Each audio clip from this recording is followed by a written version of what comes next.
and welcome to our 500 goat dairy facility. So when you're setting up your alley for the goats, you're first going to want to open the gates at the back of the holding area that make up this crowd gate here. These are modified to have folding extensions out here. They swing out from the holding area to meet with the gates opposite, and when the goats are in the holding area, this closes in behind them, pushing them up, making them think there's a wall there, and it doesn't desensitize them to the handler's touch. Once the holding area is open, the next set of gates should swing away from the animals, that's this one here, to create the flow of movement through the opening. It's important to note that goats are very food-driven, and the more experienced goats would be eager to follow this familiar flow. This demonstrates observational learning with the young goats following the bossier old ones, and shaping because they get a reward in the rotary. So when the gates are ready, you can start to bring up the goats for milking. The handlers should make their way to the back of the alley use the flight zone of the herd and work the point of balance on the leader to turn the animals away from them towards where you want them to go. Windshield wiper back here, we work at the start to get them all up, and then a switch to the zigzag once they're moving as a herd. If the handler starts here at the front of the alley, closest to the rotary, and I enter the herd's recognition zone, they will turn and look at me. Then as I walk towards the back, away from the rotary, I cross their point of balance to speed up movement in the opposite direction. The key here is not to start calling to them now. It's best to keep them relatively quiet and slow to start. Too much noise will increase desensitization here in the long run, which would be an undesirable outcome. You want to make it to the back of the alley here in a very calm way. Your gait posture, whatever's in your hands, maybe a shovel, and your volume will tell the animals how much of a threat you are. Goats are prey animals. Their senses are programmed to detect and identify predators like us. It's important for this to be a comfortable experience for them. When moving these goats, it's recommended that you work through the levels of pressure, but bear in mind that you may have to use more levels than a beef cow. Once you've reached the back, you can begin your call or whistle to get them focused on you so they can see what is pressuring them. Once you have the goat's attention, you can use your movements within the flight zone to get them facing the direction you want them to head. The handler can begin to apply a zigzag pattern to move the goats and a swaying motion if you have to stop to keep the rhythm even when applying pressure. It's critical here to give the goats some time to process what is happening and quick release when they respond positively to pressure. Sometimes when bringing animals up, a handler will whistle a repetitive tune or call out a phrase in a sing-song voice. This way you sensitize and condition the goats to know who you are. They associate a noise, the whistle, with an abstract action, time to get up. And if they don't like handler A who whistles, maybe choose a different call to let them know that it's not handler A. Granted, dairy animals' recognition in flight zones can be very small or even non-existent in some circumstances. When training your handlers and milkers, it's a good idea to establish what kind of behavior you expect from them and the goats. The behaviors of the handlers will train the goats to respond differently.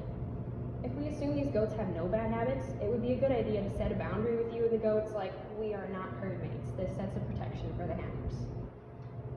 Once in the holding area up here, and you close the gate behind them, goats have a very strong herd mentality. They will conform to whatever the larger group is doing. They are creatures of habit, so this whole process will get easier with repetition.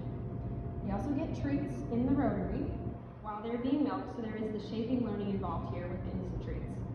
A very important thing in all dairies is for the fresh animals to have a positive first experience. These first experiences are critical as they never fully forget anything. Now, a rotary is great, but it requires some learning on the part of the animal. Since this isn't a natural system, there are a few things that have been done to make it easier for operant learning that I will mention later in the video. Leading up to the rotary, there is a gradual incline on the floor of the holding pen. For the handler, there is an adjustable platform here, and it goes up and down, that you would move to once the crowd gate is closed, and you can access it from over here. The lead up to the rotary and the position of the handler is reminiscent of a buttbox. It uses the principle that animals like to go around you and that they like to stick together. The goats can see 2 lengths ahead while entering the rotary, and they can see the other goats across from them in the rotary. Once the goats reach the end, over here, this is a bit of a tricky bit. For the animal to exit a rotary, they must back out. This isn't a natural response for animals, but it can be trained. The handler's patience and attitude have a lot to play in the animal's experience. So there is a steeper concrete outgoing incline, but goats are built for rocky slopes, so this doesn't pose a difficulty for them.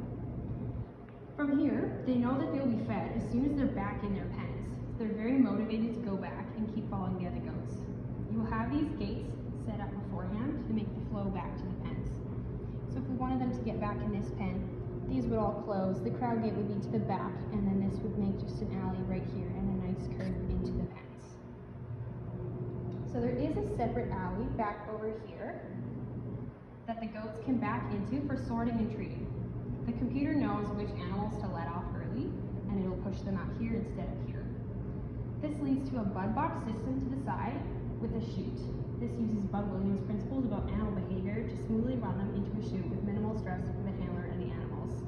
You have a gate here that swings like this, and then this is where your handler would stand to get the animals to go around once you have it about half full of animals. There's enough room in this little alleyway here for a goat entering to see 2 animals ahead of them. Once the first group over here is through, you'll repeat the process for the next group.